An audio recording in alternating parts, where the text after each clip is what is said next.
Let's move out to the next fight. This is the prelim headliner now. We got Dominick Cruz coming back against Casey Kenney here, and it's so weird to see Dominick Cruz so low on the card, especially on the prelims here, and in a 3-round fight. It's not often that you get to see him there. I think the last time, I could be mistaken here, was when he came back after an extended layoff and absolutely bull rushed Takeya Mizugaki, got him out there within the first minute or a minute and a half. But that was years ago, right? We're talking in 2021 now, with Dominick Cruz going up and against Casey Kenney, who, he's been looking great as of late. Goes out there, wins a solid fight over Nathaniel Wood. And that was a quick turnaround after he had beaten Haile Alateng and just absolutely kicked this guy's guts to a different dimension. Like, I've never seen so many kicks land so clean over a 15-minute mark. I was surprised at Haile's ability to, durability actually, to continue to just march forward no matter what Casey Kenney was throwing his way. Now, when you see Nathaniel Wood give him a little bit more trouble on the feet, like give him a little bit more different looks and not just being a standing target for him. You see, you see Casey Kenney kind of slow down a little bit in that later in that fight. You see him start to question himself a little bit, but he still ends up getting it done. Right, he still is able to land takedowns. He always has that scramble ability to lean on. But in this fight against Dominick Cruz, it's so tough to tell what kind of Cruz we're going to get, because how much can you truly extract from him losing to Henry motherfucking Cejudo, right? Like, one of the best fighters that we've ever seen at these lower weight classes. Now you're talking about a step down, but against a guy that's young, hungry, up and coming, looking to take that crown and add that Dominick Cruz scalp to his belt. Now, Dominick Cruz looks like a guy to me that wouldn't want to mess up his legacy by taking fights like this. I mean, he has a pretty cushy job over there with the UFC, being a commentator for them. He does a bunch of like social media posts for them as well too. But like, this fight, he's still 35 years old. He's had 7 fights over 10 years. But it feels like to me, going into this fight against Casey Kenney, truly believes that he's going to win. Like, truly believes that he can go out there and put on a vintage Dominick Cruz type performance. The thing that gives me pause here is that Casey Kenney has a very good kicking game. And as we saw from the Henry Cejudo fight, if you're able to implement it right off the bat, it could immobilize Dominick Cruz and kind of slow down that game and, not give us the Dominick Cruz that we know and love in terms of just continuously moving, giving us that funky in and out movement. Now, the other guy that we saw recently defeat Dominick Cruz was Cody Garbrandt. And it seemed like the key in that fight was anytime Dominick Cruz closed a distance, Cody Garbrandt was expecting him to close that distance and threw a combination in return and pretty much scared Dominick Cruz off of coming in for the majority of that fight. And then he takes home a decision victory. Styles on him a little bit too much. Probably could have finished him if he followed up on some of those strikes rather than dancing and showing off to the audience. But that was the first time we saw that Dominick Cruz puzzle get solved. And then Henry Cejudo solves it. But it's so tough to extract how Casey Kenney will be able to implement his game based off how great fighters like Cody Garbrandt and Henry Cejudo approached it. Casey Kenney, more of a kicker, more of a grappler too, but Dominick Cruz has a very underrated grappling game himself. Whenever you see guys take him down, he's pretty much right back to his feet. Henry Cejudo tried taking him down. You see Dominick Cruz get right back to his feet. So I'm not completely on the boat of writing off Dominick Cruz here. I think he could still go out there and pull off a victory. He's the side that I lean with here ever so slightly, but I'm not running to the betting window to make a bet here on him. But obviously, we know Dominick Cruz is probably not going to finish Casey Kenney here. So Dominick Cruz to win via decision would be plus 165.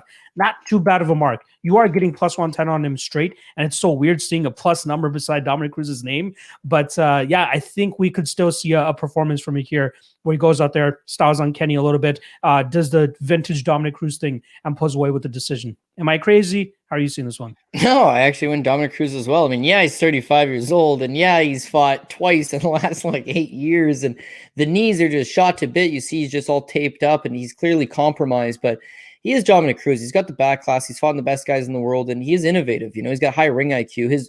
If his body could keep up with his head, it's just he'd be able to fight into his 40s. Unfortunately, he fights at a weight class where speed is everything, and he's had a lot of knee injuries. He's had some shoulder problems. He's just had a lot of injuries, right? But he does himself no favors, man. The guy took a 3.5-year long layoff, came back, and they're like, who do you want? He's like, TJ Dillashaw. What?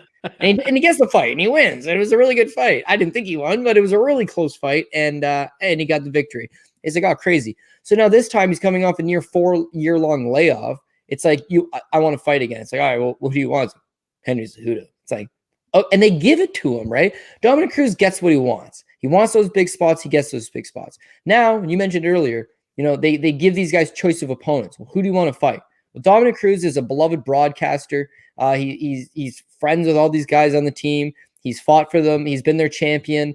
Dana White likes the guy. He's 35. He's on the tail end. He's coming off of two losses. He ain't what he used to be. Let's give this guy a winnable fight to set him off in the sunset. And I would think it'd be Dominick Cruz, an analyst for the company, that would say, I would like to fight Casey Kenney. Now, consider this for a moment. The guy's fought his last fight against Henry Cejudo, the #1 guy in the world, right? He's fought Cody Garbrandt. He's fought TJ Dillashaw. He's fought all the best guys in the world. Okay.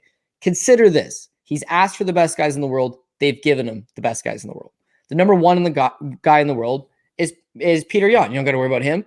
Aljamain Sterling, Corey Sandhagen, Rob Font, Pedro Munoz, Jose Aldo, Cody Garbrandt, Marlon Moraes, Frank Yeager, Merab Dvalishvili, Rafael Assunção, Marlo Cheaton Vera, Raoni Barcelos, Jimmy Rivera, Sugar Sean O'Malley, and Casey Kenney are right at that spot, right?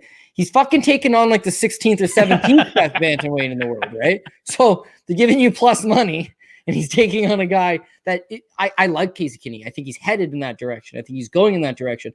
But there's no doubt that motherfucker is coming off a very, very close win, contested win over Nathaniel Woods his last time out, where he did get tired. And I know 3-week turnaround, took the fight out at 140, flew back to Vegas, had to fly all the way back to Abu Dhabi. Maybe his body was shutting down.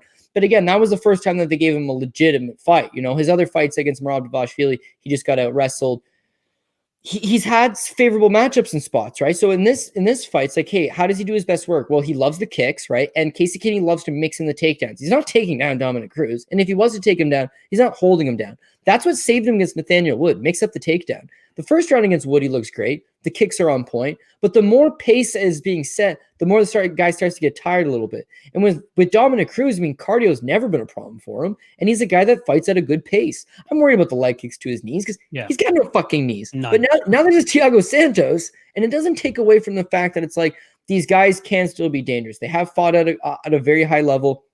They've seen it all. They've been in 5-round wars. Again, whereas the B side to this, which is Casey Kenney, yeah, he hasn't fought in the top 5, top 10 guys of the division. He hasn't really been at that level. He hasn't really experienced all that.